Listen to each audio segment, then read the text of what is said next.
This is the only ball of the year, and I see why.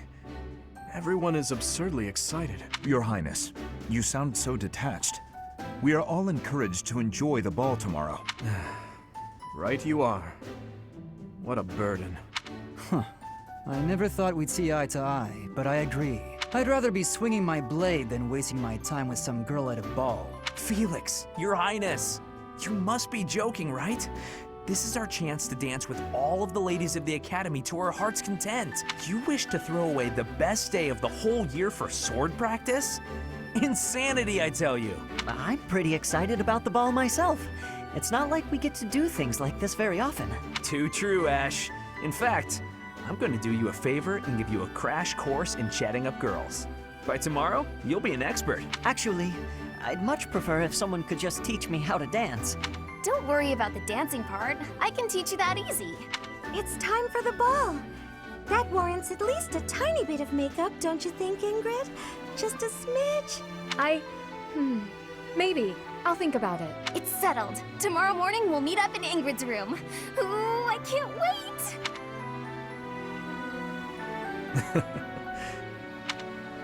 You know, there's no telling where life will take us after we leave here. If only we could find a way to come together again, just like this. A fine notion, Your Highness. Perhaps 5 years from now? 5 years from now. Ah, that's when Garrigmach Monastery will be holding its Millennium Festival. By then, we'll be addressing Your Highness as Your Majesty instead. That's right. I suppose we all know it's coming, but by then you'll be far removed from us. Come now, you know me better than that. My title may change, but I won't. And it won't just be me, you know. 5 years from now, you'll all have your own stuffy positions to contend with. But as I understand it, the festivities at the Millennium Festival will be of a scale far beyond anything we've yet seen. In other words, the perfect excuse for all of us to return here. Ooh, a reunion? That sounds fun! I wouldn't miss it for the world. I'd love for you to be there as well, Professor. After all, you're the heart of the Blue Lion House.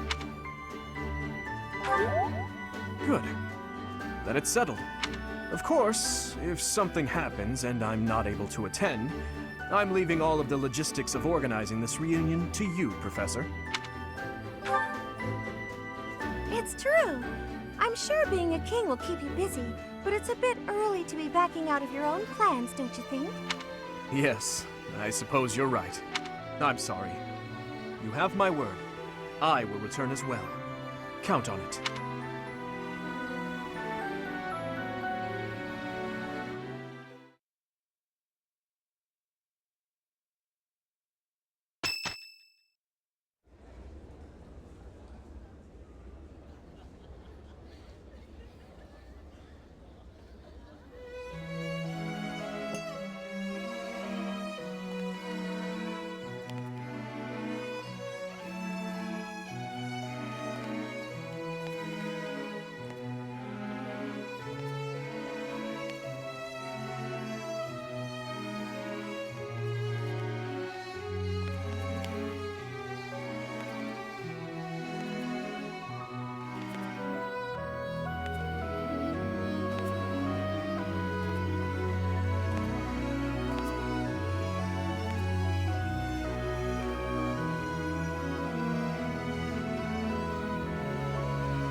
Running away?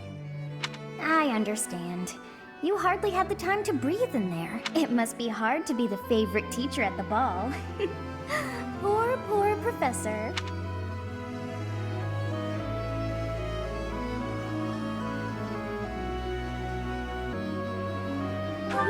So you do think you're the favorite? I might have known. Professor, what are you doing here?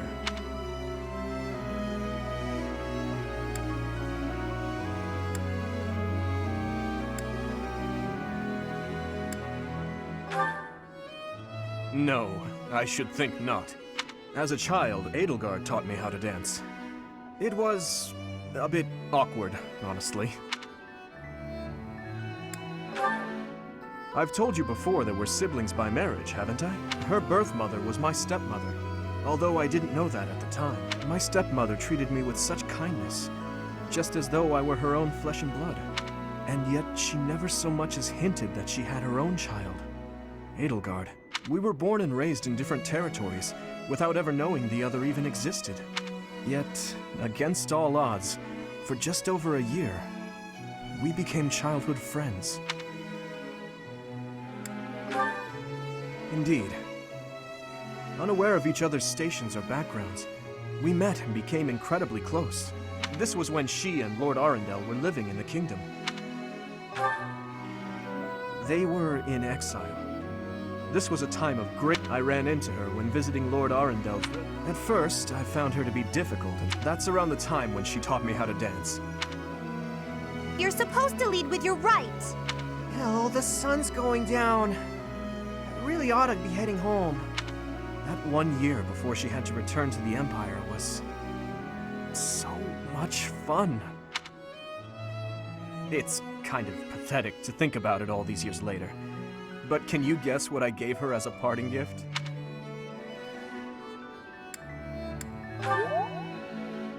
Huh. Good guess, Professor.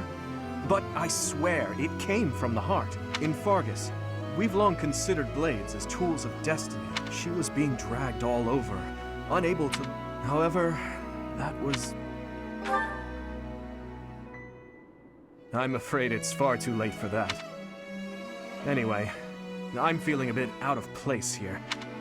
Professor, will you join me for a bit? You must be getting a bit tired of the ball by now.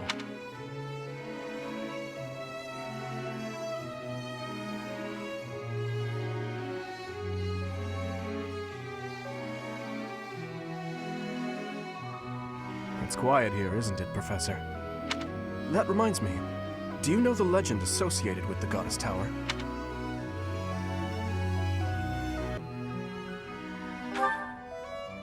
Is that right? You don't strike me as the sort to enjoy stories like that. They say that wishes made in this tower will come true. Legends are legends, nothing more. The goddess just watches over us from above, no matter how hard someone begs to be saved.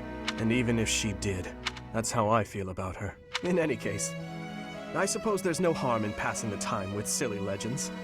What do you say, Professor? Care to make a wish? We are here on the night of the ball. Why don't you try wishing for something? A wish of my own. I suppose my wish is for a world in which no one would ever be unjustly taken from us. Or something along those lines. Thank you, Professor. Perhaps it would make more sense for me to wish that we'll be together forever. What do you think?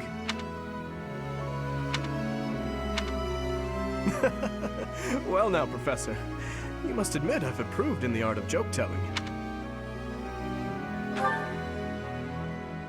I'm sorry. I guess that was rather thoughtless of me. Honestly, I do regret saying such a thing. I've blurted out irresponsible things like that to my classmates. I have no business There are certain things that I must accomplish.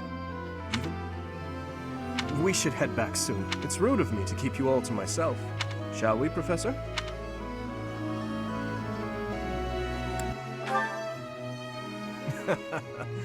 Good one, Professor.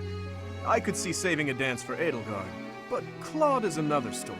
In any case... No, that makes too much sense. Actually, I gave her a dagger. You should have seen the look on her face. Anyway, in Fargus, Professor,